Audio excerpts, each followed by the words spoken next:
या एक वर्षात अराजकता, द्वेष, मत्सर, जाती जातीतले भांडणं, कायदा व सुव्यवस्थेची लष्करं टांगल्या जाणं, सरकारी जमीन विकणं, मुंबई ही उद्योगपतींच्या घशात घालणे, याकरता मतलब ही नहीं हे वर्ष एक दुर्दैवाने लक्षात आहे. यासोबतच माणूस किती खोटा बोलू शकतो याची देखील परिसीमा सरकारच्या पातळीवर यावेळेस ओलांडल्या गेलेली आहे. त्याचं सीमोल्लंघन झालेलं आहे. निवडणुकीत दिलेल्या आश्वासनापैकी एकही आश्वासन त्यांनी पूर्ण केले नाही. आणि एवढंच नाही तर आपल्या महाराष्ट्राचा स्वाभिमान हा दिल्लेश्वरांकडे गहाण हा देवेंद्र फडणवीसांनी ठेवलेला आहे. 2014 ते 19 चे देवेंद्र फडणवीस आपण महाराष्ट्राने बघितले. मात्र आता एकदम वेगळाच एक व्यक्तिमत्व त्या ठिकाणी बसलेलं आढळून येतं, ज्यांना काही महाराष्ट्राच्या विकासासाठी योगदान देण्याची त्याची तयारी नाही.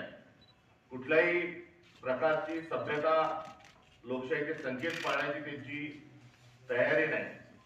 आणि महाराष्ट्राचे खरे मुख्यमंत्री जे आहेत ते केंद्रीय गृहमंत्री अमित शहा जी जे आहेत ते महाराष्ट्राचे मुख्यमंत्री आहेत. आणि हे या ठिकाणी केवळ रबर स्टॅम्प म्हणून काम करत आहेत असं देखील चित्र आहे. युती आघाडी कोणाशी करायची नाही करायची हे अमित शहाजी ठरवतात. कोणाला कोणतं खातं द्यायचं हे अमित शहाजी ठरवतात.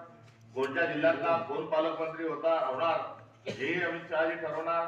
आणि यांना सातत्याने महाराष्ट्राच्या धोरणात्मक निर्णयाकरता दिल्ली गाठावी लागते. हा अशा पद्धतीने महाराष्ट्राचा स्वाभिमान हा गहाण ठेवलेला आहे. सरकारच्या पातळीवर तर अनेक गलतान कारभार आहेत. सन्माननीय वडेट्टीवारजी त्याच्यावर जरूर प्रकाश टाकतील. मात्र साध्या पालकमंत्र्यांच्या संदर्भात नाशिकला पालकमंत्री कोण राहील आणि रायगडला अलिबाग रायगडला पालकमंत्री कोण राहील याचा देखील निर्णय हा एक वर्षामध्ये नागरिक सरकार हे घेऊ शकलं नाही. त्यामुळे यांचं योगदान काय, एका वर्षामध्ये काय यांनी दिलं तर यांनी जे शब्द दिले, नवीन वॉकअपमध्ये जी दिली त्या शब्दांमध्ये आका नावाचा एक शब्द हा महाराष्ट्राला त्यांनी बहाल केलाय. खोक्या नावाचा एक शब्द बहाल केलाय.